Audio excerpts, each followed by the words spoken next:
Hello, everybody across all the social media channels that we are on. We are live here on episode 55 of Bottoms Up Perspective. And I am super excited tonight because I get to be on with all these amazing women here on LinkedIn.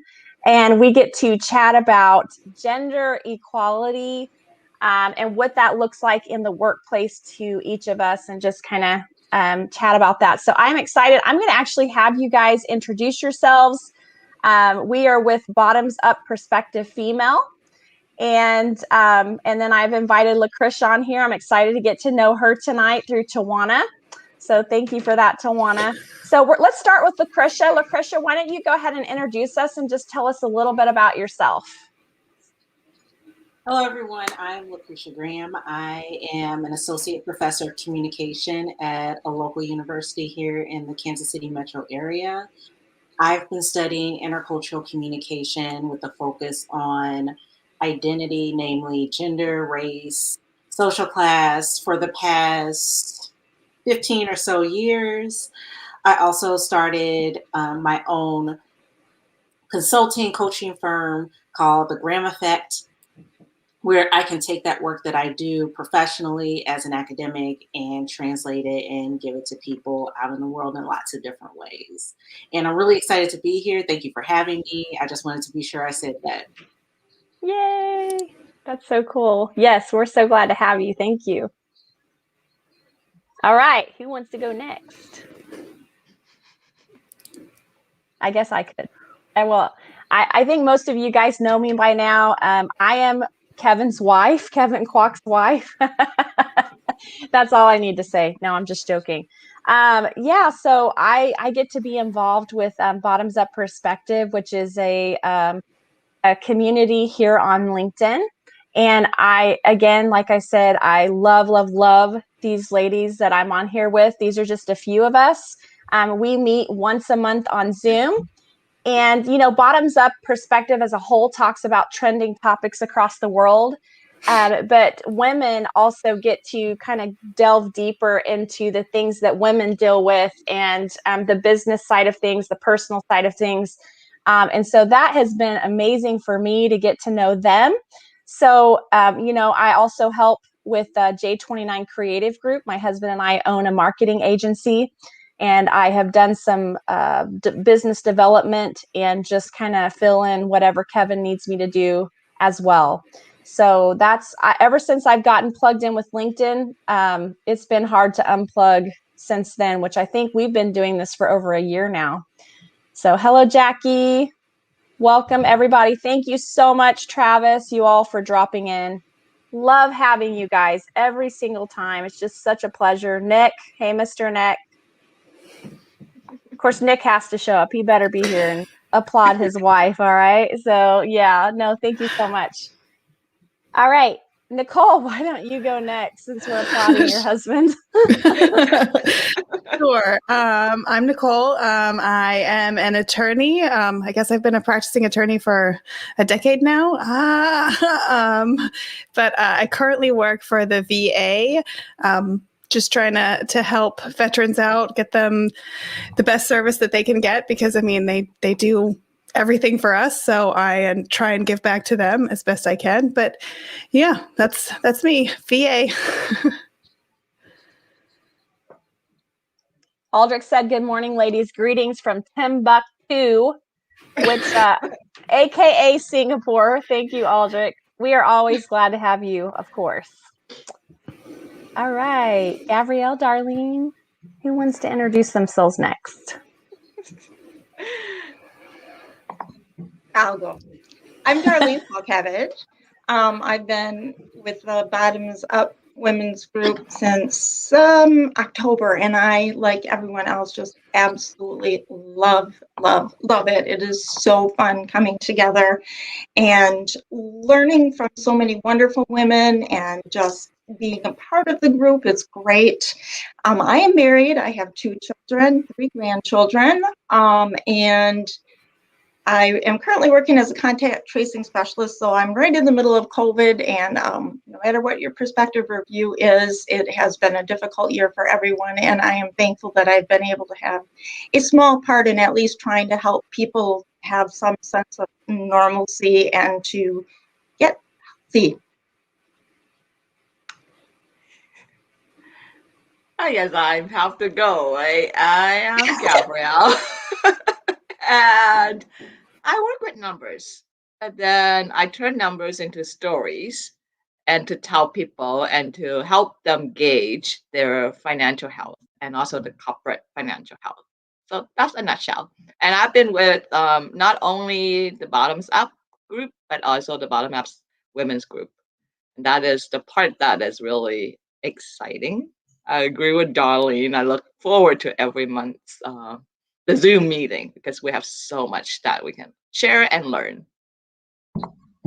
Yeah, thank you guys so much. Yeah, it's definitely been amazing, especially since, just the different people that come on to speak and then become a part of it, and it just continuing to grow. So I know the men don't get to be a part of it, and sometimes they're jealous, and I've told them they could put on wigs and just come in and join us, but they just laughed at me. So anyway, okay, well, today we're going to be talking about gender equality. And so, Nick, and what that looks like in the workplace. And I'm excited because I know Lakresha's kind of actually I can tell that she has researched a lot of the gender equality stuff. So I'm excited to hear her perspective on that. So have you guys experienced differences in treatment due to gender? And I think you can also say across LinkedIn too, because I know I've personally had experiences with people inboxing me different things, or I got one letter with pictures and everything. So I mean, it's been interesting. So go ahead, guys. Who wants to start and just share your experience with treatment and gender, or your thoughts about it?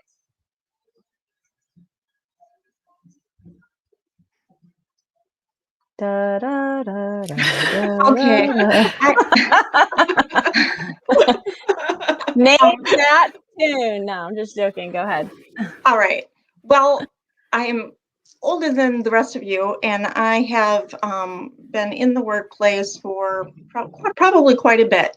And I have to say that I think it has changed a lot since the early 80s.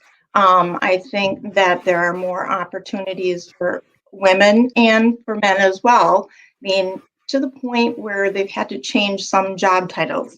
I mean, it used to always be the male man. Now we have the male carrier, police officer as opposed to police man. From a personal perspective, my husband is a registered nurse. So we kind of had the opposite. He began his career in 1983, and when he applied, his favorite areas of nursing were the operating room and OB. And so when he applied for his position, and it was an old Army nurse who was interviewing him, she said, "So, where would you like to be?" And he said, "Well, actually, I kind of like OB." And she looked at him and said, "Oh, we have an opening in the cardiac step-down unit." he was excited. He said, "I didn't even know what that was." But I mean, they were at a place where there was no way they were going to have a male RN in the OB. Never mind that at that point in time, all of the obstetricians in our area anywhere were male. There were no female obstetricians or gynecologists in our area. So it was kind of interesting. But as a family, it was a challenge because, people would ask him, "So you're a male RN?" He said, "Well, I'm an RN and I'm a male, so I guess that makes me a male RN." But I remember my daughter in first or kindergarten or first grade, they had a special day for each child. So I went in and they highlighted the child and asked about their family and their parents. And this would have been in 1993, I think. She said, "Well, my dad's an RN." And there a lot of the students' mouths dropped, and two of the boys said, your dad can't be an RN. And she said, well, if women can be police officers and women can be doctors, why can't men be RNs? My dad is an RN. So it's really awesome the way the teacher kind of explained to them about different things. But so it's a little bit different spin than as a woman, although I have experienced that in the workplace too. But I just wanted to bring that up, that, you know, you talk about gender equality, it really goes both ways.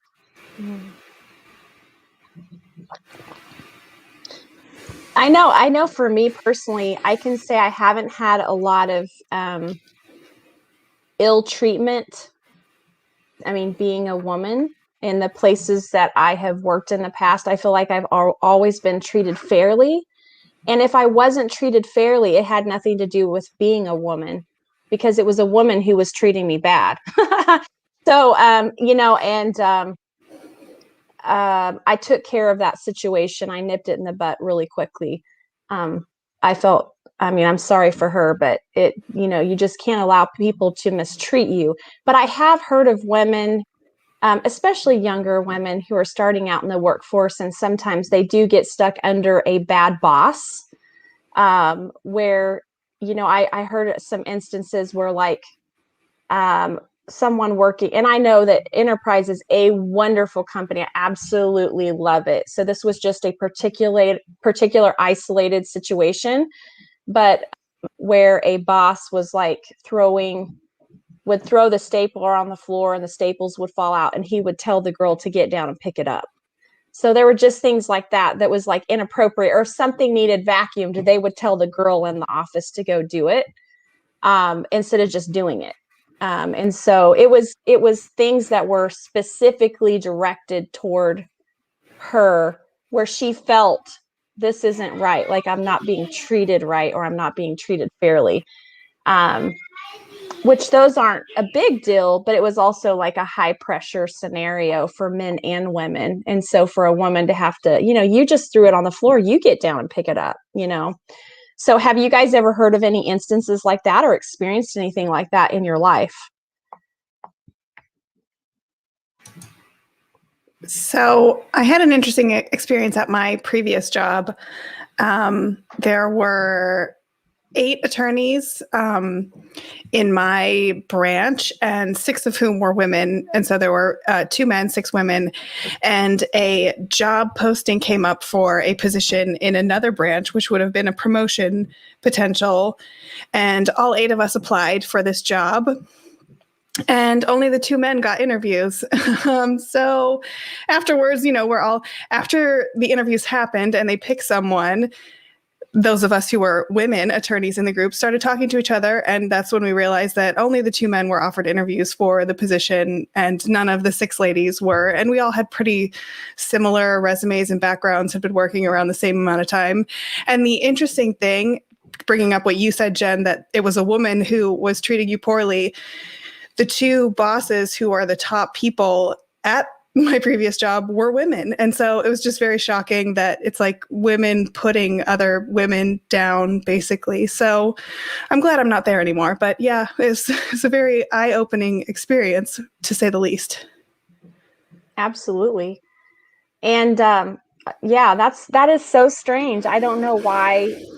No, that like both of our scenarios were women treating women not fairly, you know, not fairly. So, and that's the thing is there, you know, is there a difference between the treatment of men and women? So it sounds like that the problems that we've encountered are more women with women, because, you know, among women, there is a lot of jealousy, even in the business world, you know, or women that are trying to get to the top. So they definitely don't want you to be up underneath them, you know, too closely. Some of them, I don't know, maybe they have more of a preference of working with men, more closely with men, or something like that. Maybe they have a problem. So I think you can also look at this the other way. And I think that this is where, you know, I don't know if Lakresha might have something to say here in this regard, but is it So sometimes it's not just a gender issue. Sometimes it can also go into a race issue. So as a woman in the workplace, what have you all experienced, like as an Asian or an African American, or no matter Caucasian or anything? What have you guys seen as far as treatment in the workplace between men and women? Do you feel like that you're treated differently because you're, you know, I don't know. I'm just curious how that might apply, because my husband is Asian. So I've seen him as a man firsthand experience miss out on promotions that he should have had. So for example, when he used to work in the car industry, and there was this man that came in there, and I don't remember the exact details, but he worked for a very short time. And they promoted him over my husband, even though my husband had the best rating for sales in that area, like in that division. And so I've seen firsthand things that you just go, okay, his performance is impeccable. So there's no reason, when they're doing it based on a point system, you would look at him and go, well, he has all the ratings to get that promotion, but he didn't. And somebody that looks more like this was only there for 2 or 3 months and they got it. And so I've seen so many situations like that. And sometimes it's not intentional. I think sometimes people don't even realize in their mind that they're thinking that way. And it may just be like a comfort thing. But I've definitely seen it firsthand. So what about you guys? Do you guys have any experiences, or have you seen someone else experience that? Or if not, that's okay too. I'm just curious. All right, so lots of this I could just go on long tangents about. Perfect. Do it. One thing to realize is that we've all been socialized in the same culture. So that means that the sexism, the racism, the misogyny, the homophobia, the transphobia, the ableist, whatever system of oppression you're talking about, we've all been socialized in that. So of course, so then we have similar ways of seeing the world. So that's why even people of a particular cultural group can also oppress other people of that cultural group, can also have like the perceptions of the dominant culture, because we've all been taught that. Mm-hmm. So going back to the women, discriminating against other women, like we've all been taught that. And then it also gets into, expectations that we have of people based upon gender. So Darlene, when you were talking about your husband, it reminded me of this Chronicle of Higher Education article I was reading that was saying how, and this was pre-COVID, where, it's even worse regarding healthcare employees, but namely nursing shortages.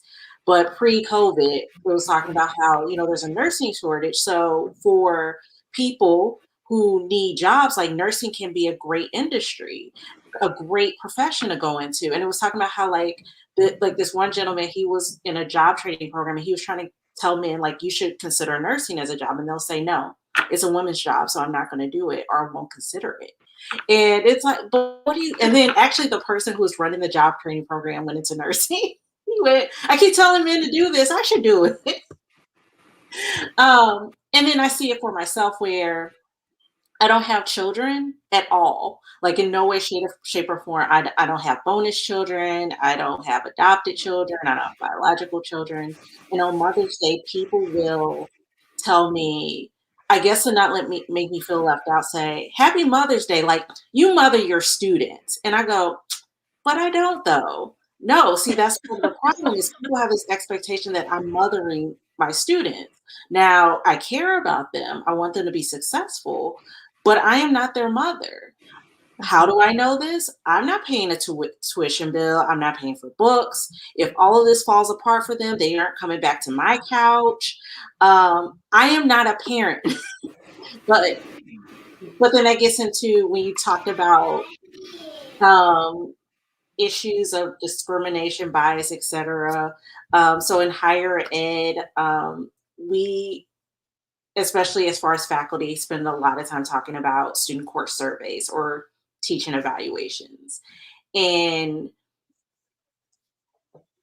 let's just, like, long story short, we at my institution, it's an issue we've been addressing for years, but it kind of came to a head last summer when we started a letter writing campaign initiated by another faculty member, where we talked about issues of bias, racism, sexism that we saw in teaching evaluations and the impact that it had on individuals and their careers. And I am one of those people. I was denied a promotion because of my teaching evaluations. Now, when my peers would come in and observe me, they would say, "Oh my goodness, you're such an amazing teacher." When other people would come in, it's like, "You're such a great teacher." But looking at my student core surveys, they would say things like, "I'm mean, I'm mad, I'm angry, scary, intimidating." And it's just kind of funny, like ascribing all these emotions to me, because I'm like, really? No, I'm me. But I'm me though. Like, I'm not, when do I get angry, or when am I scary? When, but sometimes people think like bias looks like, and discrimination and sexism looks like, I hate Black people, or women shouldn't do this job. But many times it's just the expectation that people have, and the freedom to comment on. Another example, like several of my colleagues who've been pregnant talk about how students will comment on their pregnancy in relation to their job that has nothing to do with them actually doing their job. These are people who are evaluating my work, and you're using that to evaluate me as an employee and to decide on promotions. And committee, like, you're making decisions based upon this biased work, and also, like, students can't evaluate teaching effectively. Like, they can't. They can tell you some things, but not to the degree that you're relying on this. So anyway, like, going back, like, it's part of, like, which is why it's important that we talk about these, what we've been taught over the course of our lifetimes, and where it comes from, because that's why it's systemic. It's not just one thing someone does, or someone's being mean. It's, going back to who got interviews. Like, there are people who probably say, well, these women want to spend time at home, so we're going to give them that opportunity. We won't put more on them. And so sometimes, like, bias is, like, very, like, in people's minds, very practical, but that's still discrimination. It's still sexism. It's still racism. So those are the things that automatically come to mind. Thank you for letting me have my rant. Hey, you keep going, girl. You just take center stage. Like, I love to hear that kind of stuff, because then it really gets me thinking. And that's what this show is all about, is about different perspectives. And I know that you personally have researched and have different experience, through your research and with that. So I appreciate it. I love it. Jump in anytime, please. So absolutely. I guess that I really agree with you, because sometimes it's systematic and sometimes it's so subtle. We now would call that the subtle or the micro or whatnot of discrimination. So it has to do with, and it's more so, or more hidden, or more hidden in certain sectors. Take the manufacturing sector as one. They don't really mean it, but they're really verbal. They really vocalize what they say. And for example, if I were to walk into a plant, then they will look at me and they will say, okay, 1, I'm Asian. 2, I'm a woman. And 3, I'm not big. So when I walk in there, they see me as completely different. They actually would say, are you okay? So to me, I can take it one way, is that they're really afraid that I can't take the languages, the colorful language, or the way that the workers do or conduct, or they can actually saying that, oh, look at her. she's not going to make it. She's so fragile. She's going to break down, and she's going to, the list goes on.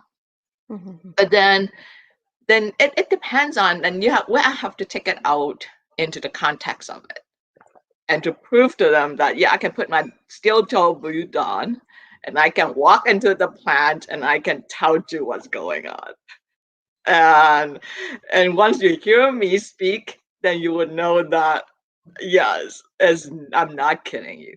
But before that, you can see that it's subtle.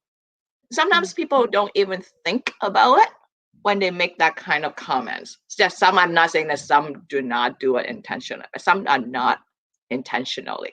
But it's so well built in, just like what Darlene was saying. People relate to a thing that a man cannot be an RN.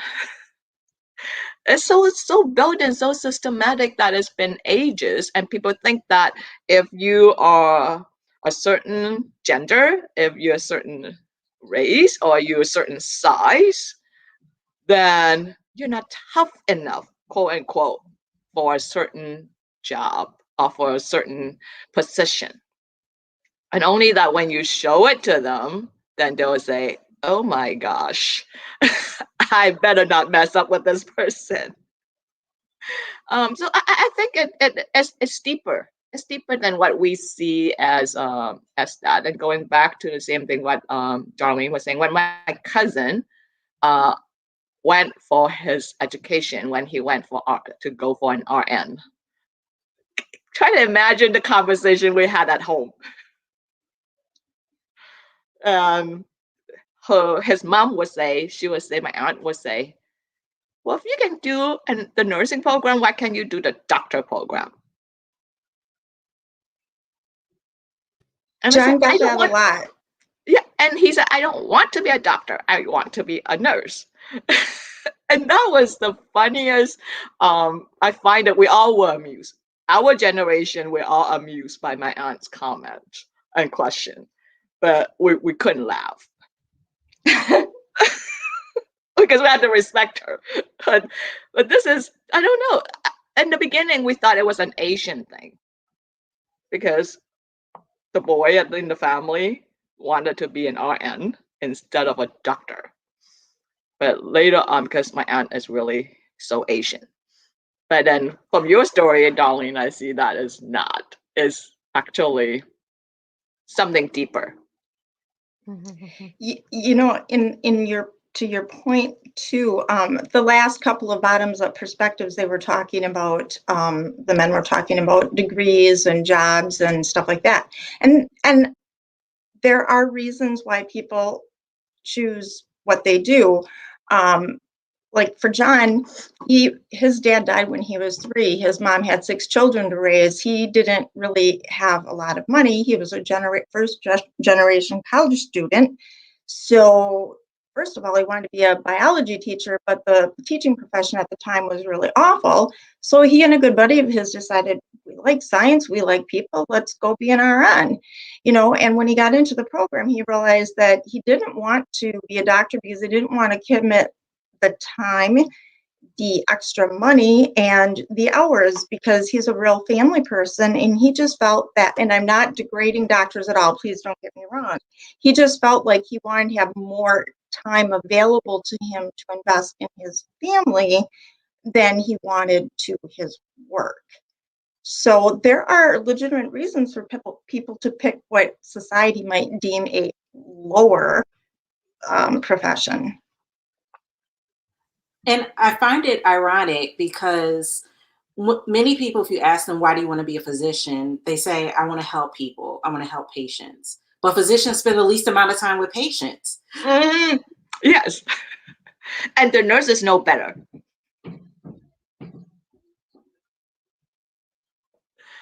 And then there's I mean, sorry, I'm just thinking about like the order of things, like doctors and then RNs, and then you have the nurses' aides, which actually do the majority, at least all the messy stuff that the nurses don't want to do. That's what I always hear. I don't know why. And that's not to say there's not nurses that work hard. It's just they have their things and then they have people that are kind of like their assistant that do a lot of the stuff too. But I've heard there's wonderful nurses too, but I'm just saying I've heard from nurses aides sometimes. So you've got like this order of things of who does what. So sorry, that didn't really fit, but I was just thinking it.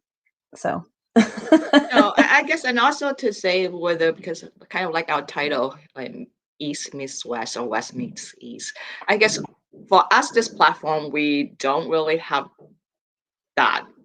I don't know, but maybe the other people, I don't have the experience of being in the East. How is it like? But I do remember a friend shared with me, she worked a few years in Japan. And going back to Jen, your point, in her company, she's not a junior. She wasn't a junior, or she wasn't an admin clerk. Doesn't mean anything. She wasn't even an EA. She was in the manager's position. But they expect her during the for every meeting, they expect her to be the one who bring in the coffee and the tea and the snacks, just because she was the woman. And when she shared that with me, and I'm saying, I don't want to work in Japan. Because at least here, is she possibly the woman who wrote One White Face? no, I don't think so. Okay. No, okay. No. But that is more so. I don't know how it is. It would be nice if we could hear more about what it's like in Asia or in the eastern part of this world. But here in, I guess in Vancouver, it's more subtle. It's not so much that people would, or before COVID, I'm saying that. Pre-COVID, it was all subtle. And then now is a different world. But still, I personally haven't really experienced any direct discrimination. But subtle discrimination, which we actually didn't think that they were discriminations until recently, this past year. And then we would know. For example, if they don't know you, if you're on public transit or you're in the public place, people look at because we're being visible minority. People, for example, comments like, oh, I didn't know that you can speak so good English. And it sounds like a compliment, but it is a subtle discrimination. Say yes, I can say this word perfectly in 7 languages, including English. Yeah. Well, those are things you if it wasn't, you don't think about it deeper, the systematic part of it, or the so deep down, the biases, you don't know.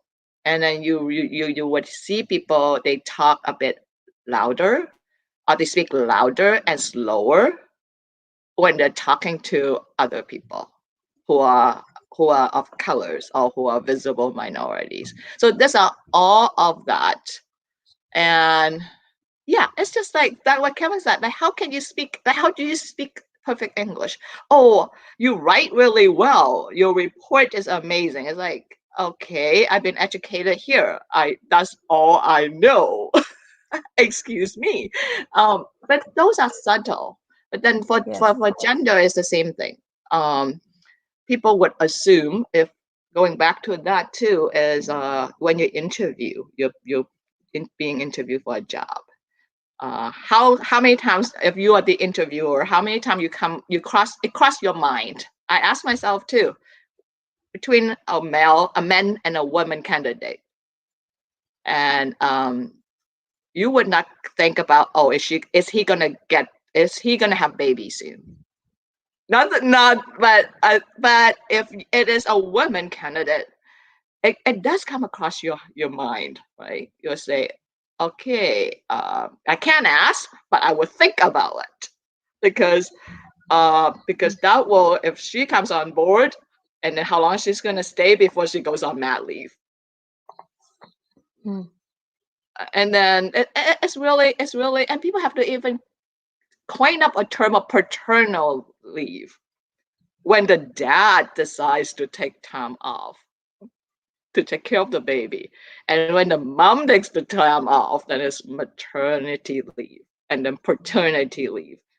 Why can't you just call it a parental leave? So I see that the genderism or the sexism is there. And it's so odd because when I told my staff who just had a baby, I said to him, I say, do you know that you can take time off? And it's covered. You get benefits. You get time off when your wife delivers the baby. And he looked at me and said, but that doesn't sound right.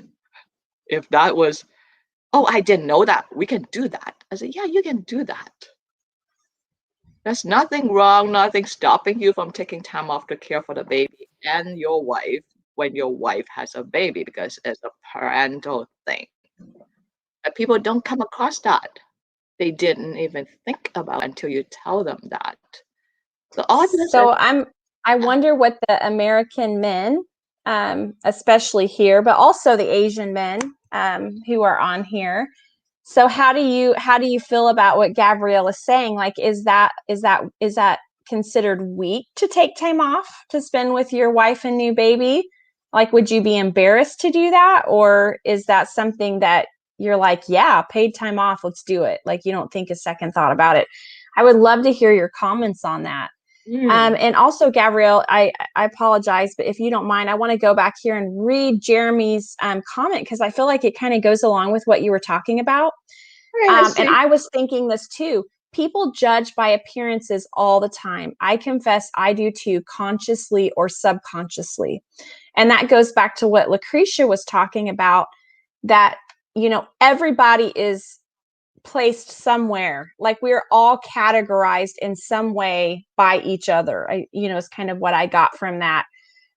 We are all affected in some way, shape, or form, because every people group and every gender from every part of the globe has things that they formulated about other people and other genders. And the thing is I do it a lot, and I think a lot of people do it subconsciously, out of their comforts. So, okay, I'm not comfortable with this person. I just feel uncomfortable. I may not even know why I'm uncomfortable, but I'm uncomfortable. Therefore, I react to them in a certain way, or I treat them in a certain way. And I think nowadays, at least in the US, something that does protect us is there's a lot of things in place legally to help protect people in the workplace, women and men. And I know that it can get better, because sometimes people stay quiet. They keep their head down and they don't say anything, so they don't pursue what's available to them. But there's actually a lot of things available to protect you and to make sure that you are getting fair treatment. So that goes to the next question, is how can workplaces do better? Or even what can we do to do better to make sure that we are, that everybody is getting fair treatment, or that you're getting fair treatment for yourself as a female, or even as a man, since we have a lot of men on here chit-chatting back and forth. I think they're having a lot of fun on chat, so.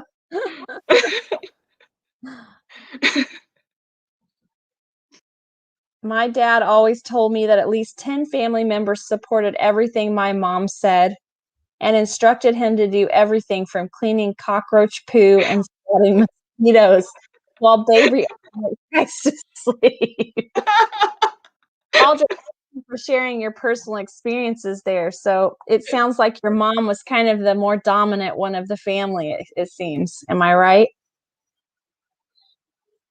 It is funny how my dad said it to me with some element of cynicism as I got older.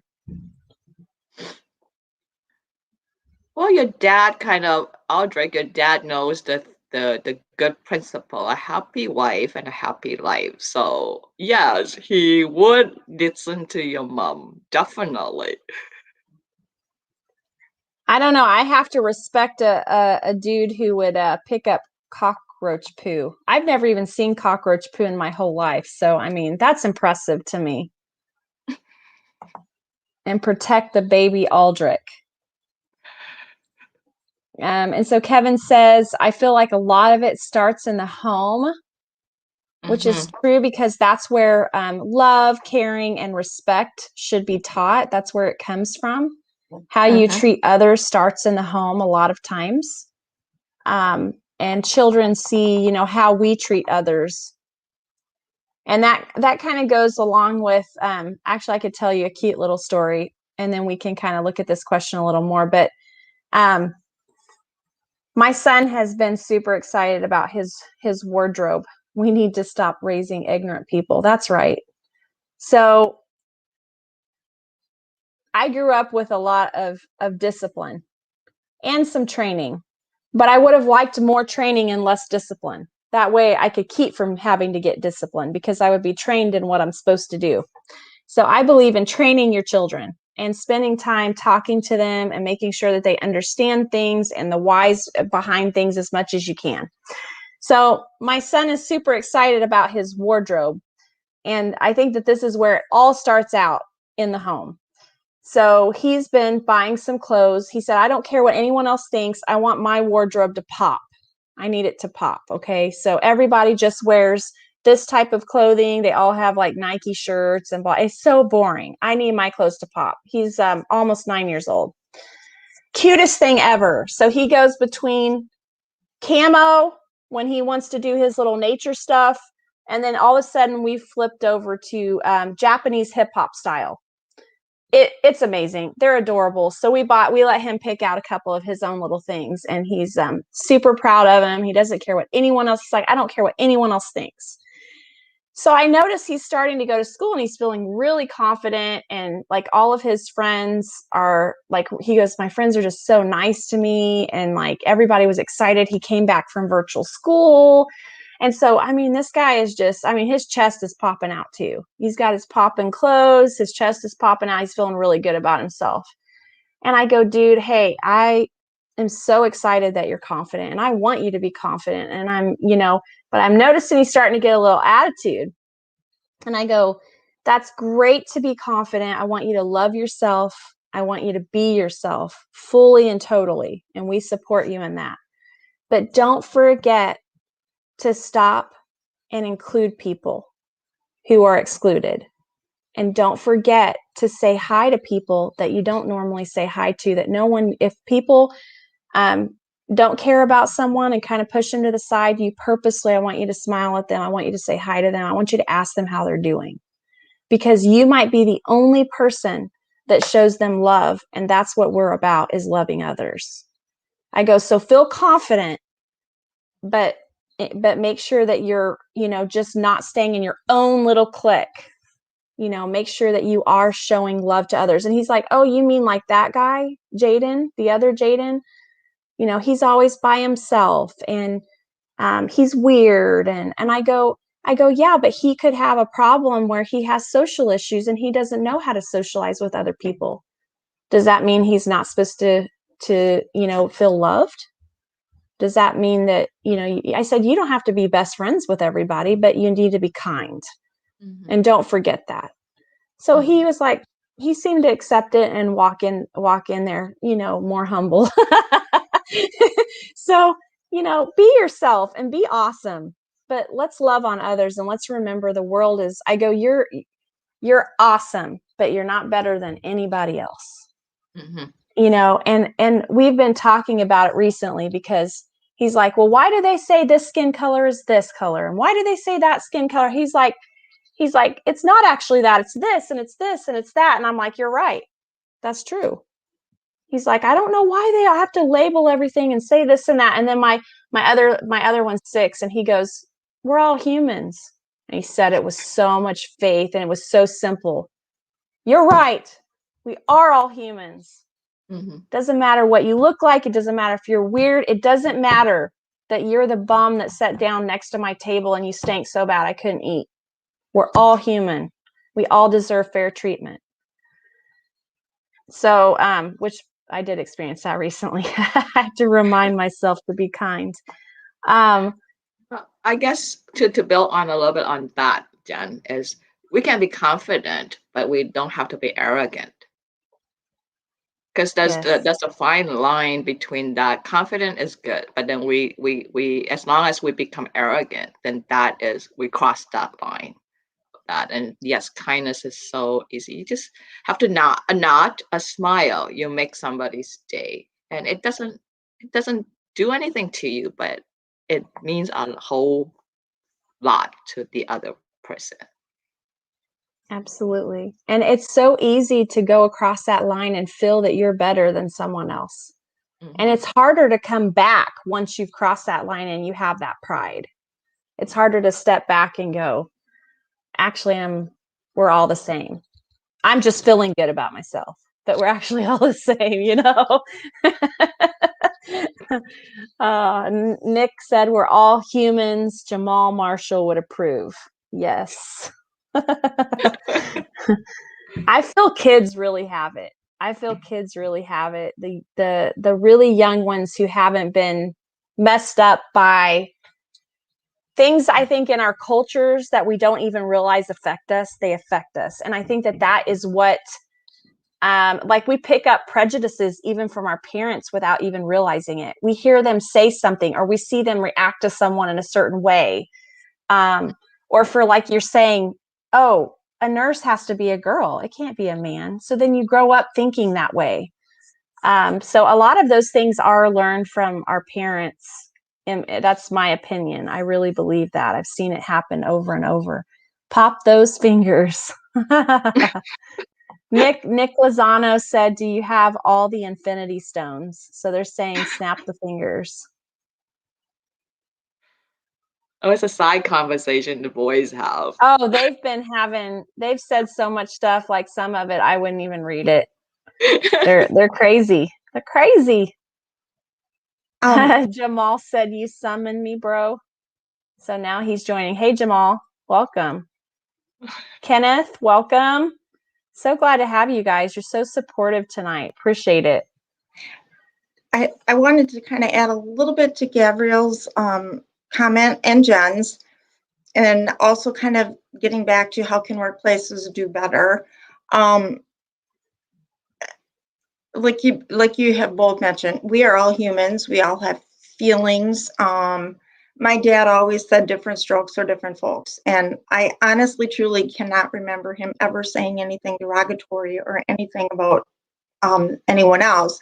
So yeah, well, I'm not quite sure why they do it that way, but that's their thing. Okay, fine, whatever, so that was really a good model for me. But like in the workplaces, when I was working at the Y, I was serving on the diversity, inclusion, and global outreach program. And we made a concerted effort to try to be more inclusive in our membership, helping the employees understand how we could do a better job with that. And again, I live in a community where when I was a child, it was all Caucasians. There were no other ethnic groups or races in our culture. And now I would say it's pretty split. In my neighborhood on our street, we have a big mixture of retired people with children. We have Caucasians, we have Asians, we have Hispanics, we have people from India. I love it. I go to the family park with the park with my grandchildren, and to see all of these different people groups mixing and playing together is just really a blessing to me. So I think, like you said, it starts in the home. The workplace can certainly add to it. And I think sometimes we have to intentionally overcome societal factors as far as how we view other people. I have a kind of a funny little story. So I was the arts and humanities coordinator, and I was responsible for maintaining all of the art equipment, the room, and overseeing staff. And pottery was a heavy part of our programming, and they didn't install the drains properly, so the clay would always plug up the sinks. And our maintenance people were very, very busy. And I had put in a request like 3-4 weeks earlier to please have the drains cleaned. And they weren't able to get to it. So I finally said to the maintenance manager, who was your typical maintenance person, rode a Harley, you know, wore the clothes, whatever. I said, Brandy, I said, I'd be happy to clean the traps if you would show me how to do it. So he did, and I continued cleaning the sink traps after that because, you know, I'm there, I'm cleaning up anyway. And not too long later, he said, you know, he said, I wanted to cry. I said, well, why? And he said, well, because nobody has ever done anything like that or offered to help in that way. And that just really struck me. I'm like, it's a simple thing. I'm capable of doing it. I just need to know how. And apparently, you know, maintenance people are often looked down upon, but they're so important in maintaining our workplaces and stuff. So that just, I don't know, it was a kind of just a little story that kind of popped into my mind when Gavrielle was talking about arrogance versus confidence. That's so good. But I think that's like caring for one another, because sometimes you don't know what people are going through, whether male or female or whoever they are. You know, that's that stopping and caring for somebody else and kind of saying, hey, I'll help you carry your load. You know, it's not just you do this. This is what you were hired to do. No, do you need my help? You know, like I could do this little thing if that helps you out, you know, if you want me to. So Jamal, thank you so much for sharing that. He said, so true. I wasn't raised in a culturally charged household, so all I knew was to love everybody. I'm doing my best, though, very imperfectly. Jamal, I bet you're doing it perfectly, actually. And Aldrich said, opinion on workplace interaction. Let's see what Aldrich has to share here. Ready, guys? Ladies do spare a thought for the guys. I mean, when ladies feel uncomfortable and it's showing on their faces, guys can tell. Guys can be understanding too, but the moment we're given the no, I'm not in my cycle thing, it makes things very embarrassing. We are not there to make life difficult. There is no point doing that at all.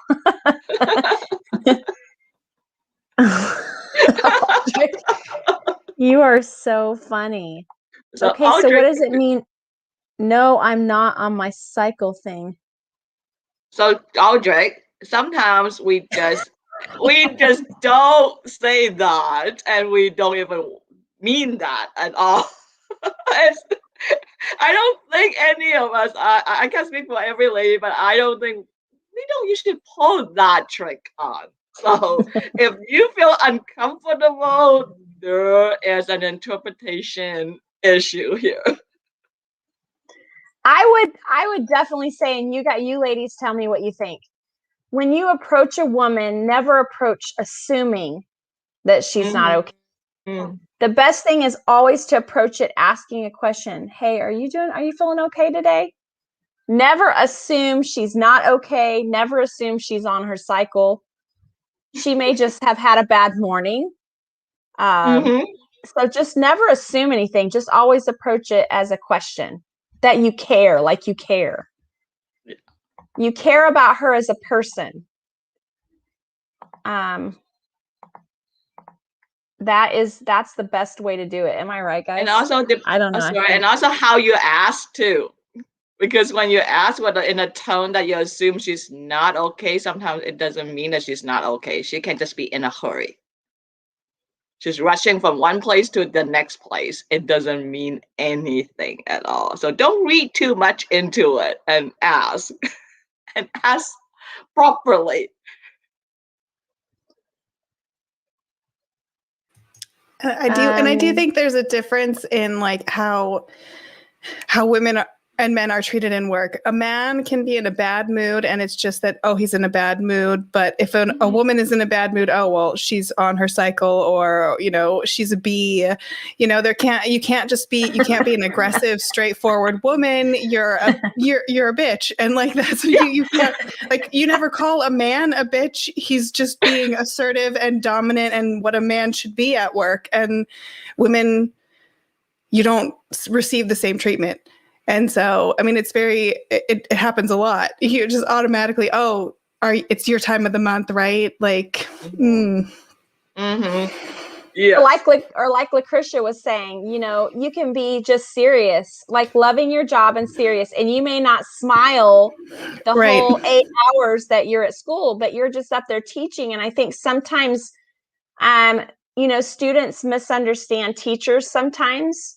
And like, I feel I've had women actually come to me and say, wow, your husband, like, I'm so scared of him. He's so intimidating. And I'm like, are you serious? My husband's intimidating? Like, I think sometimes people can be intimidated by you, but it has nothing to do with you or your treatment of them. They're just intimidated, and they're not trying to get to know you. They just make an assumption. She's like this. She didn't smile, or, you know, or she's strong, so I feel uncomfortable. Therefore, you know, da da da da da. And it's like, you didn't even know me. You didn't even get to know me. I'm just up here talking and I'm sharing and I'm here to teach. I'm not here to like baby you and change your diaper, you know? So I think sometimes women are really misunderstood. Okay, Kevin has a question here. Go ahead if you guys want to say something about that. Kevin has a question.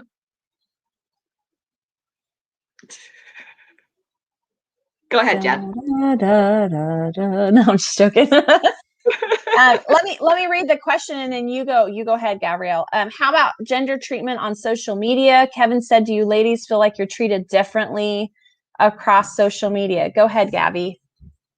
Okay, to build a little bit on the teaching part and what you say, yes, if you're there just to do your job, and sometimes people can just say that, oh yeah, you're mean, or you're a bitch, or whatnot, or you are anything. It could be that, but if we just have to show them what we are and who we are.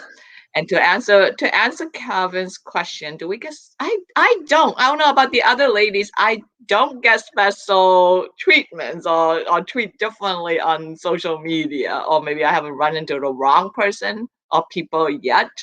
But so far, I haven't really see the difference between so social media. I saw a lot of posts saying that some of the ladies post and saying that they have received weird emails, or they have been approached and whatnot. Fingers crossed. Maybe I appear to be a different kind of a woman. I haven't received those kind of message. So touch wood. I don't want them, so don't send them. If you send them, you know what's going to happen. I think so this is. Oh, sorry. No, it's interesting. I have 2 Instagram accounts. So I have my personal one where I just post whatever, and then I keep trying to reboot my food blog. And so I have an Instagram account that is just for my food. And so literally the only picture of me is my profile picture. Every other picture in that account is of food. And before in my profile, I just had food and everything. And I would get messages all the time from men. Oh, pretty face. Are you married? Do whatever. So I had to literally put in my profile that I was happily married in order to stop getting messages constantly from men just about me. I'm like, this is a food blog. Why are you commenting on me when it's just my profile picture is the only picture of me on the entire page? And so, yeah, I do think that women do get treated differently on social media for sure. And are they equating your picture with food? That's not a good thing either. They're like, this looks yummy. Oh, no, it doesn't. I'm married. I'm taken. No. I'm not interested. Like, I actually, and I never tried to make him look bad, but I didn't respond and I did block him because it wasn't, I mean, okay, so LinkedIn to me is not come and find me, catch me, you know, I'm not interested. That I'm on LinkedIn literally for business. That's it. That's all that's on my mind. You know, I'm not looking for a date. I've got a great one already for the rest of my life, you know. But I have gotten some messages where I'm like, are you joking me right now? Like, you know, is it because my pictures I mean, do I look a certain way? Like maybe I should change my profile picture, although I do really love that picture, but it does kind of look like, but anyway, I even got an email one time. I showed it to Kevin. I didn't even read it all because it was basically, it was a businessman that is probably a good guy, an older man. And he reached out to me and wrote me this long letter about my looks and his attraction and am I married? Am I single? Sent me pictures of himself. It was just like this dating thing. And I was like, what is going on? And I think he was embarrassed when he realized that I was married. He must have seen it after he sent that. And, but we blocked each other. But I was like, what in the world? That's just so not appropriate. So it's not a dating site. Facebook, I don't mind. I mean, I like making new friends. I absolutely love building, I've built my LinkedIn in parts of Asia, Singapore and across Asia. I love it. I love being connected with people from all over the world. But on Facebook, I've had Asian men, and they're always single or divorced, always, that try to add me on Facebook. And I'm like, is it because my last name is Kwok? Because obviously I'm not Asian. So that means I must be married to one to have the last name Kwok. Okay. I don't know why they try to add me, and so I'll go and look, if there's some way that we're connected. Are we friends with somebody that is like mutual? And I always look to see, and they're never married. And so I'm like, no. Okay.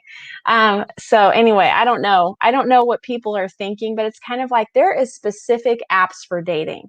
So if that's what you're looking for, go find the love of your life, but don't do it on Facebook or LinkedIn. Like, leave people alone. Instagram, for me, that's personal. I mean, it depends on if you're a business or not, but either way, it's inappropriate. So it's crazy. And there is a Facebook dating app. There's that too, to add to that. But I've come to realize that social media is just a microcosm of society, taking away like the personal human interaction. So like the stuff you're describing is stuff people would do in person. It's just now we have social media and you don't have to like actually see the person.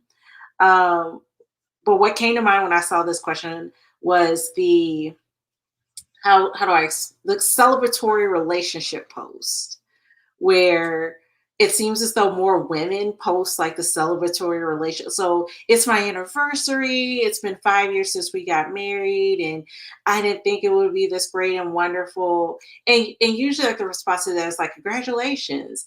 But men, if they like post, like it tends to not be as often, but then they get the, oh my goodness, you're so wonderful. You're so great. That's fantastic. And I find it ironic because there was one significant anniversary a friend of mine posted about, and it was like the celebratory anniversary. It was a meaningful, it was like 5-10 year anniversary. And the same day, her husband, who at the time didn't post that often on Facebook, posted about not drinking coffee that morning. It was, I found it hilarious. Oh my gosh. Oh, I have to say though, I think that's true for the most case. I want to do a shout out. I have to do a shout out to my husband, and you guys, anybody that wants to, but, so, and I don't mean to embarrass him, but I think I'm more of the man in the relationship and he's more of the girl, because he's so thoughtful about that kind of stuff. Like sometimes I'm not very thoughtful. And I do brag on my husband, but it's kind of more to say, guess what? I have a husband, I'm married, and I love him. That's kind of why I do it. I actually, I intentionally do it. And yeah, I like to embarrass him. I do. But he is the one that like, he does post on Facebook like every single year and gets me a card and plans out this stuff. So in a way, I'm not trying to embarrass you, because I'm actually saying that you are thoughtful, you are romantic. But usually it is the opposite, like you're saying. So I'm kind of the less sensitive one, even though I do love a good romance. But yeah, he's really good about that. So, but that's funny. Coffee on the day of, like, come on, just don't post, dude. It was hilarious. I don't know how it came up, but it was hilarious. Now, like, years have passed since then, and there's been more posting and more celebratory posting. But that one, I just thought it was hilarious because she had like this really beautiful post and a picture of from their wedding, and he posted about coffee. So, okay, so the question is, did he like her celebratory post? I pray to God he at least put a like there. I think so. Oh my God. So I can't go. It'll be a long time to go back to that post, but I believe he did. Okay, he better have. Otherwise, it's done. It's no good. I'm just joking. Please tell your wife that I'm not crazy.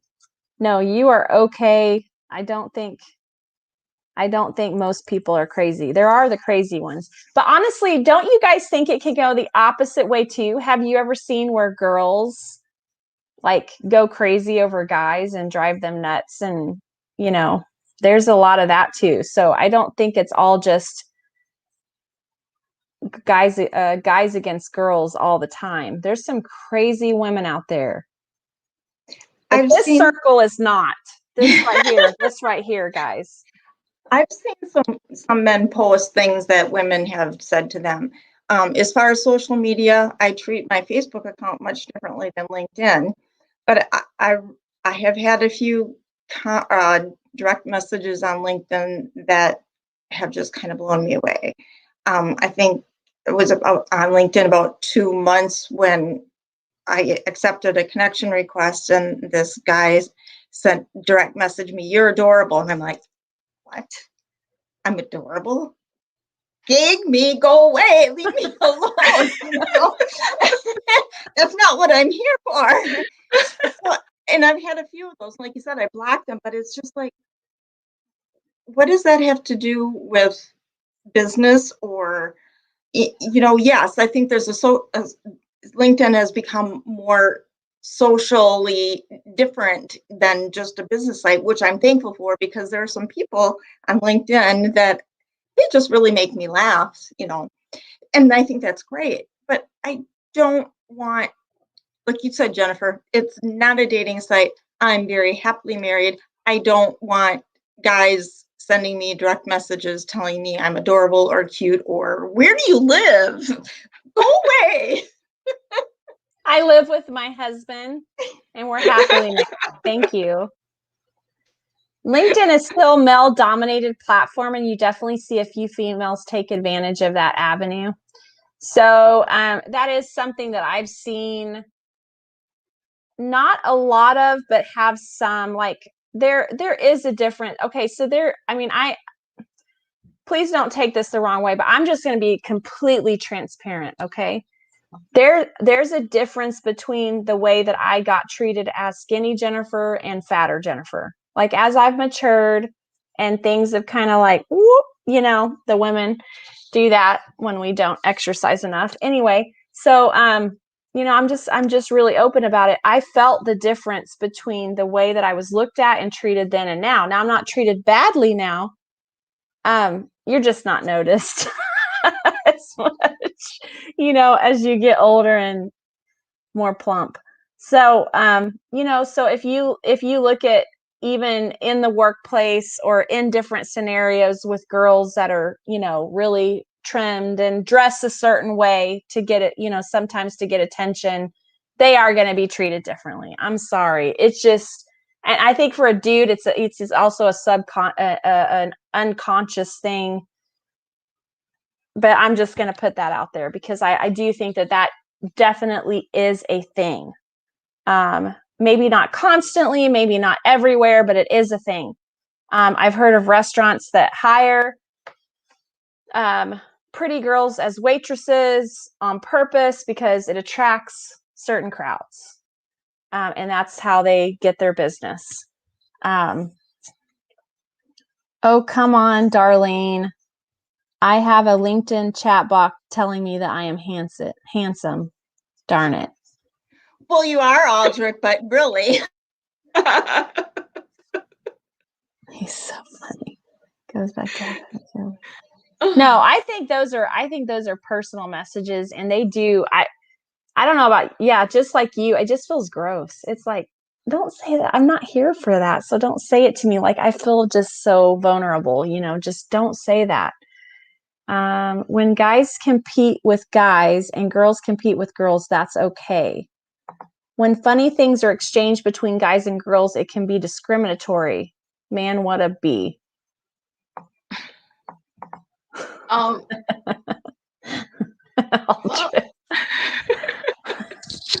Anybody have some thoughts on that one? I don't think as used to be Paul as to answer or to respond to Aldrich. Well, I compete a lot with the boys since school time, so I don't get that as we compete on a really equal basis, and they didn't give me an easier time just because I'm the only girl on the team, and I'm not using that as my. And then we actually exchanged some pretty interesting comments uh, during the competition or whatnot, but we never pulled that, and we never see that as a discrimination. It's more so as you are my competitor, and we're all competing for a certain prize. So yes, that could be that. And so I think a lot of times is systematic, is subtle, is quite rooted down, and it comes from the family, it comes from the society, but it also can come from ourselves as well, how we interpret it and how we carry ourselves as well. And that comes down to saying that how can we make the workplace better, or how do we present ourselves on social media? We can't help some crazy people might approach us, but then how do we respond, or how do we get back to the person? Really means a lot. I guess I take it a little bit differently. If I were to get anything, I said it earlier, right? If I were to get any of those messages, then I won't say you gross me out or whatever. I will have my way of telling you, don't mess with me. And I guess it's more so as how do we, in when we talk about equality or equitability, how is it equal or is it equitable? And I would like to go for the equitable than equal in that sense, because men and women, we all have our different, human beings, we all have our different strengths and our weaknesses. If a woman is strong enough to do some heavy lifting, she's strong enough to do some heavy lifting. If a man is weak and he can't do it due to some physical limitation, so be it. It has nothing to do with, it's not decided by the gender. It's decided by the person. And that's what I was talking about. I sometimes, I might come across as a B to many people, but I set my boundary and I would say, this is me, like it or not. I can have some jokes with you, but once I can see that you are not treating me as a person, I caught you on it. Mm-hmm. And I don't give you, I don't victimize myself, but I will stand up and I will be really vocal about it. So I don't know if that makes sense or that not, but that's how I see it. And so how do we be more inclusive, or how do we be more fair? Things can change. It change when we start from ourselves.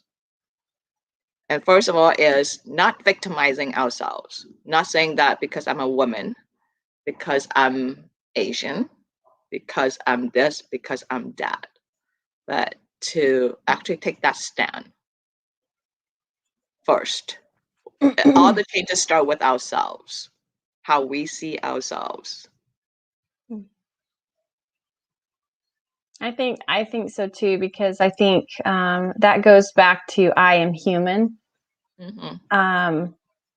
It doesn't matter. I do think that there's some scientific, or I like what you really said too, where you can have a man that's more weak and a woman that's more strong. So I really like how you said that. But I think that scientifically there are things that maybe a man can do that a woman can't. There's not very many things. I would like to put that out there, but there are some things, and there also are some things that we are more capable of because of the way that we're wired in our brains, like in the hormones and everything. So, however, I really, really like your view and adopt that view that we all should have equal treatment though as a human.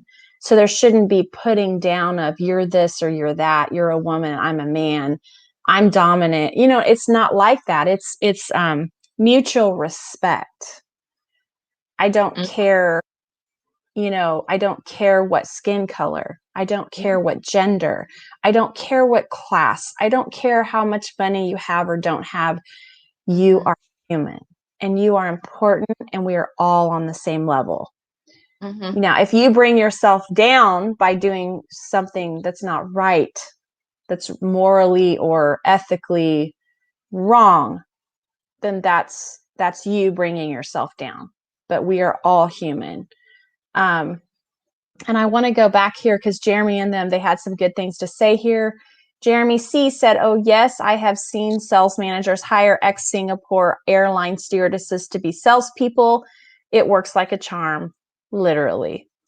Nichole Lozano said, "I have heard that one too, Jen. I was once at a job interview and they literally said to me, 'We do tons of business because we hire hot babes.'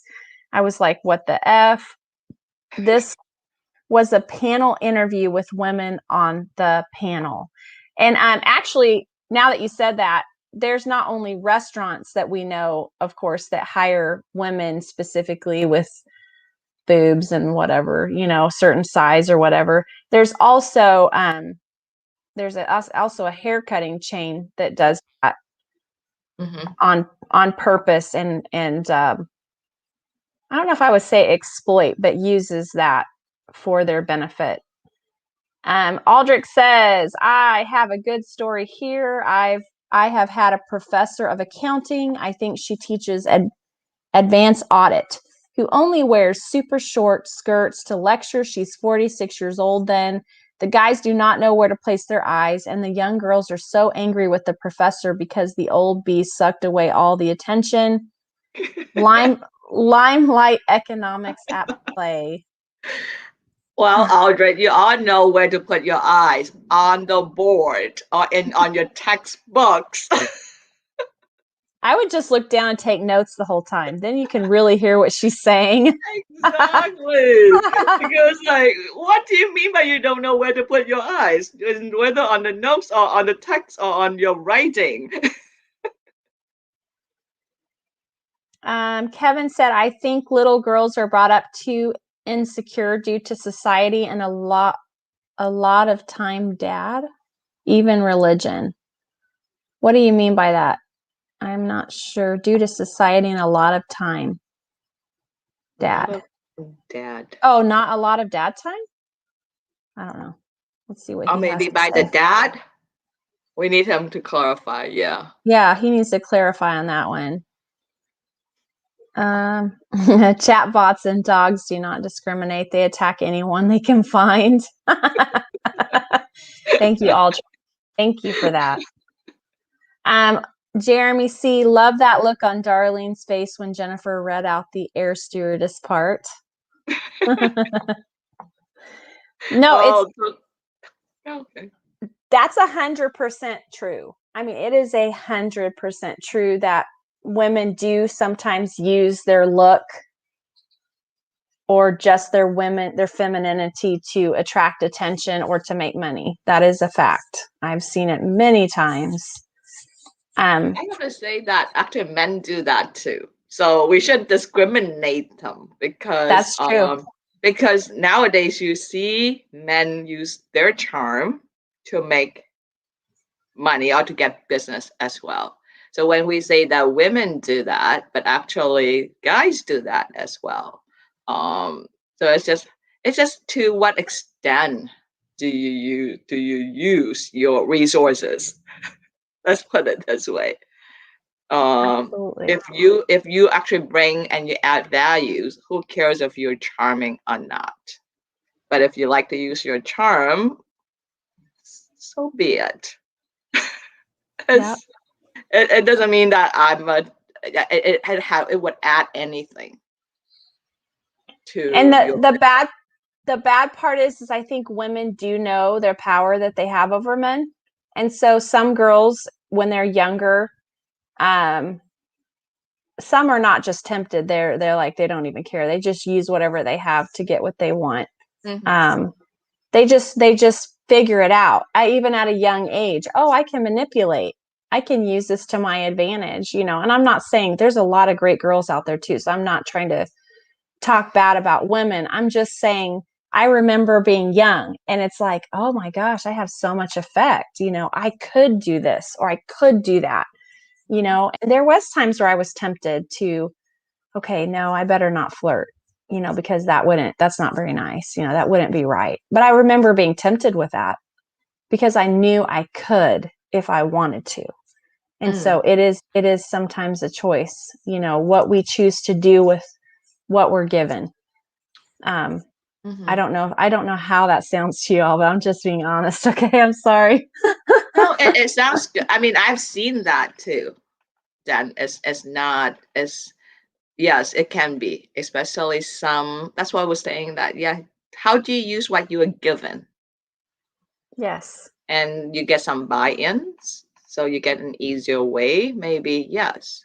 So if that's the route you want to choose, it's okay with you. Yeah. It's And not most people mature out of that. Like I think youth struggles with that more than anybody, because they're young. You're young, and usually you look your best when you're young. So that's, but as you get older, you kind of are like, oh, that's not really right, or that's not really who I want to be, or you just mature. Yeah, it just depends on some people who are even older and they're not mentally mature enough. They still use that, and I see that.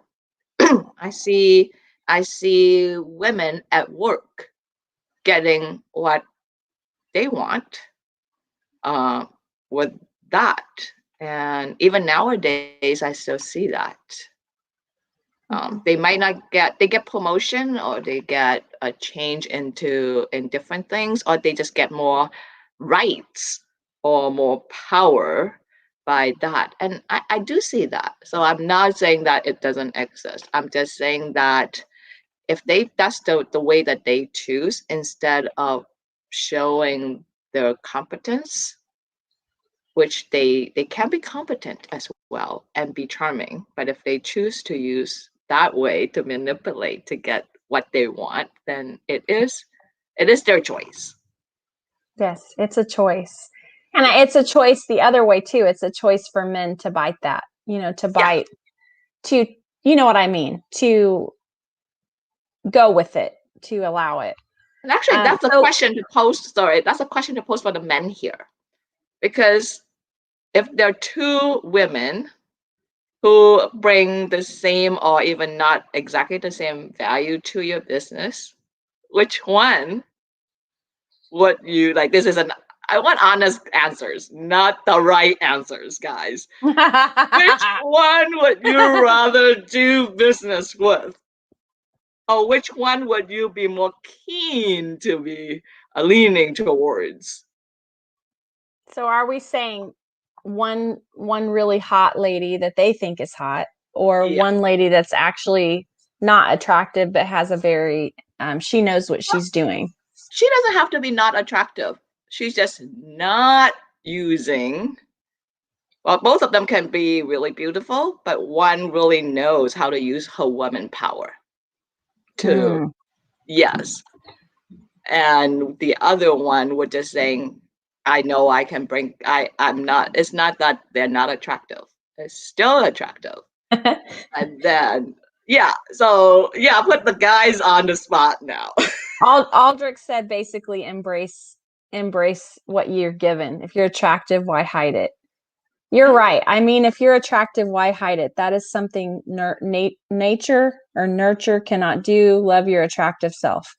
I think you can love your attractive self, Aldrich, though, without using it to obtain things. You can still be attractive. You could actually be a classy, attractive woman and carry yourself very high class and professional, or simple and collected, whatever, and show your intelligence as well. It doesn't necessarily, you don't have to cover up the parts of you that are beautiful, but you don't necessarily, well, yeah, you probably need to cover some of them, but I just mean you don't have to cover up that you're attractive, but you also don't have to flaunt it or put it out there and purposely try to get people to look at your outward appearance. But there's nothing wrong with looking nice and dressing well and complimenting, what looks good on your body type, and just being the best version of you, I think is super important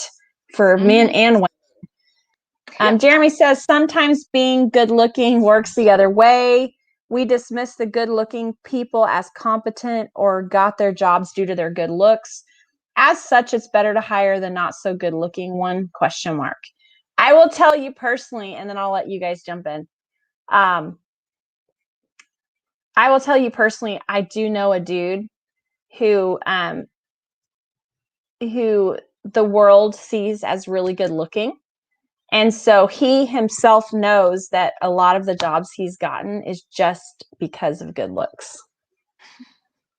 And so he just kind of goes with it. I mean, what are you going to say? Oh, you can't hire me because of my good looks. Now, let me make sure you're not hiring me because of my good looks. Like, is it my brains? Did you hire me?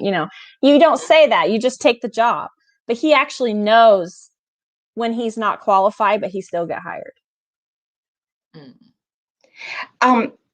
Kind of following up on Aldrich, he had a couple of comments. One was, don't you feel bad if you're not flattered if you're wearing a short skirt or something to that effect, and why not basically show off what you have?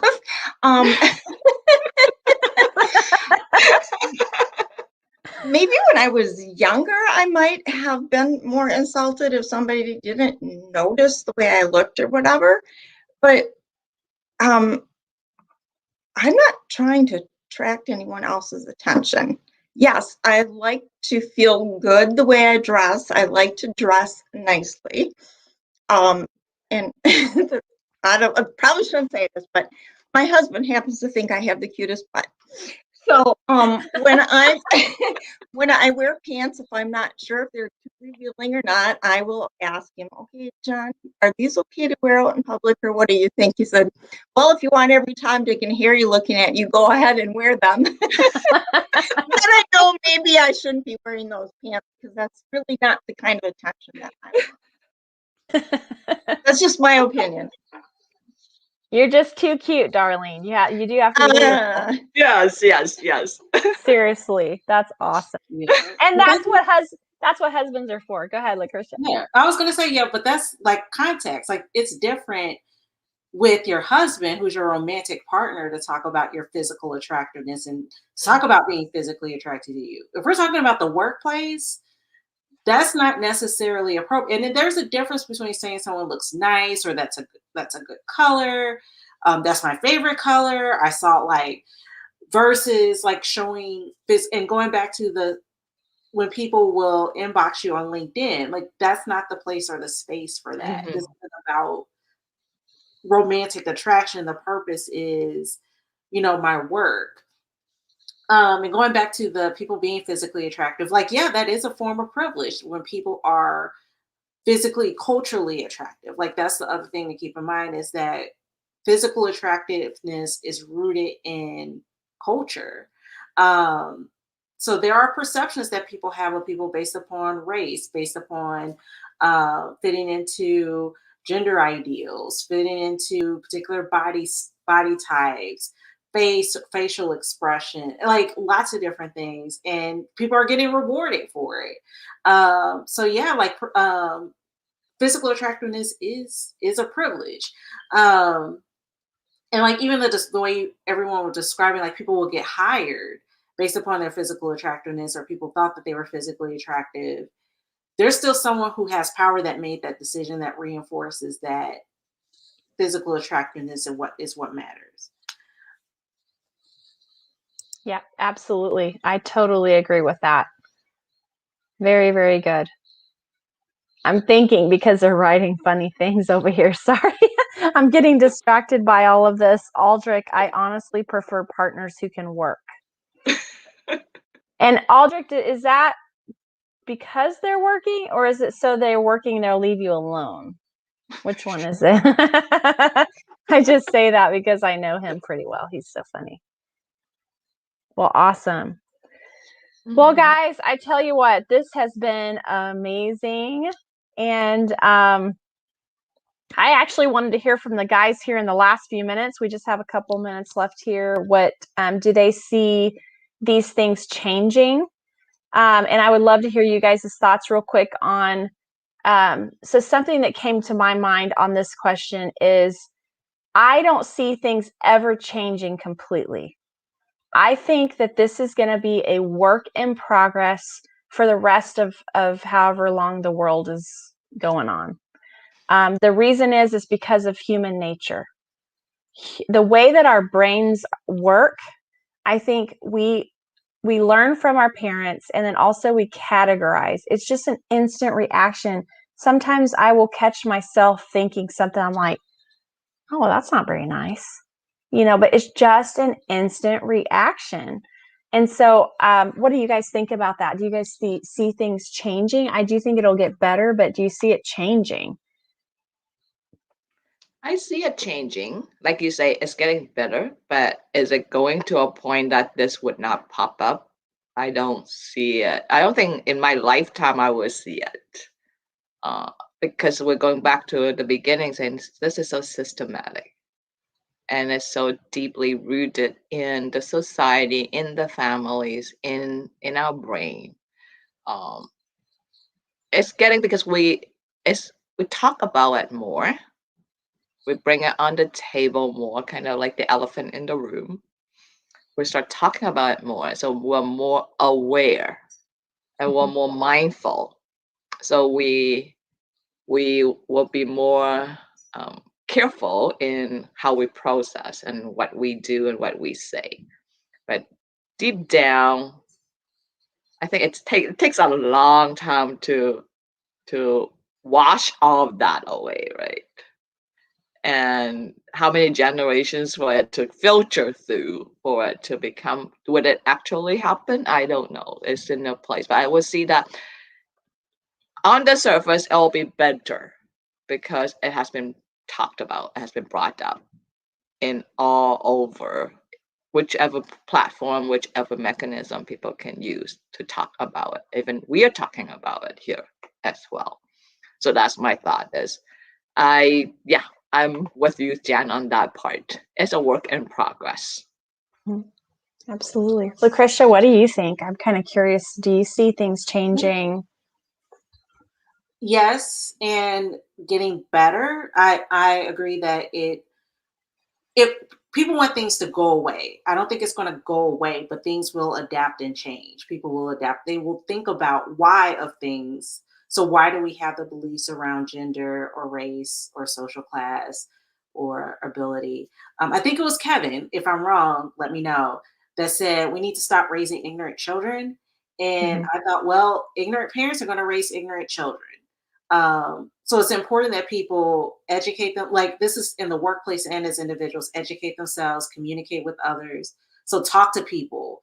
So sometimes people don't want to talk about sexism and racism and heterosexism and transphobia and ableism and any other number, xenophobia, like any of it, because they're afraid. Well, that's how we continue to perpetuate ignorance, which is how we keep being where we are and taking action based upon what you're learning, so that way things can get better. another thing, when we're talking about like the diversity of the workplace, like there's the age diversity. Like we're starting to have Gen Z come into the workforce. And let's just say Gen Z ain't playing that crap. They're not putting up with it. Yes. And so like that gives me hope, that, we have a generation that's not just, I want to learn more. It's, I want to do something about it. I want to bring about systemic change. Like something's wrong. Things are broken. We need to fix this. So yes, it's one of those, like, in order for things to change, we have to change. We have to learn and grow. And sometimes that can be a problem for people because that's uncomfortable and scary, but it's important that we do it. But I like what you said about people growing up right now. Like the whole generation is growing up kind of thinking in the same direction and trying to do stuff about it. And I think that goes across the globe, not just our youth or our next generation here, but actually the generations, because social media is now affecting the whole world of youth. And so I've seen a lot of changes. Like my mother-in-law and I talk about Hong Kong and how the generation now is so different than their parents and then their grandparents. They're more just the things they're more open to and the things that they do now or allow now that weren't allowed back then. And so, and then, well, I can only talk about Hong Kong because, my husband being from there, we watch the news, we talk about what's going on there, and so there was actually a young kid named, I believe, Josh or Joshua, who rose up and said, if I don't lead, no one's going to lead. And he went to, to lead and try to gain freedom for Hong Kong, or at least do all the demonstrations and really stand up for it. And that's the Gen Z generation, so they're trying to make changes. Greta Thunberg, regardless of what she's accomplished or hasn't accomplished, she's definitely put the information out there. People know now, oh, maybe there's an issue. Should we look into that? So I love what you said about education, though, because it is true. As many people as you can educate on a topic and make them aware of it, the more that change can come about. So Jeremy C. said, I agree with Gavrielle Tran totally. If we have to be careful about it, it means by default we discriminate, gender, race, etc. It will take generations, but it will probably start with ours. So you definitely have to start somewhere to make a difference in the world. All right, ladies, this has been awesome. Nichole, you have anything to add to that while we finish up here? I just said on education, I try and raise, my son is 5 and I try and teach him, we focus on, we need to teach girls that they can be anything, do anything. But I also want to teach my boy that if he does want to be an RN, he can be an RN. If he wants to wear nail polish like the other little girls in the class do, he can wear nail polish. And that if it's a toy is pink, doesn't mean it's just for girls. He can play with it. So, I mean, that's my part. I'm trying to help the next generation, him know that he doesn't have to be stuck in these old thought male stereotypes, and that he can do whatever he wants, even if it's a girl or woman's job, and that girl next to him can do the same thing that he does, and it doesn't matter if you're a boy or a girl or anything in between. So that's how I go forward. Absolutely. My son wore hot yellow or bright yellow and hot pink today to school. Yes. He chose it. It's like, you go, boy. Be yourself. Yes. Kenneth, OMG. Okay, I'm going to read this last thing from Aldrich, and then we're going to shut it down. I hate shutting down. I'm like, let's keep going. Let's just talk all night. I'm ready. Let's do this. But Aldrich said, my young cousin discriminated against me when I wanted to power on the air conditioner on a 34 degrees Celsius day. He says that I'm destroying Mother Earth. I am like, fine. And I left him outside the house. He rushed back sweating buckets and told me to quickly power on the air conditioner because he's melting under the heat. You know, life is complex. Yes, Aldrich. And I like how you kind of threw him out there to so that he would come back and realize that what you were saying was true and right. That's the best way to teach people a lesson. So I'm on board with that. I think that's a great way to teach people. So Let's now we cut just out abuse, Aldrich. Hey, we need to take that principle though and somehow apply it to all these inequality and all these different issues. How can we apply that? Where do we put them?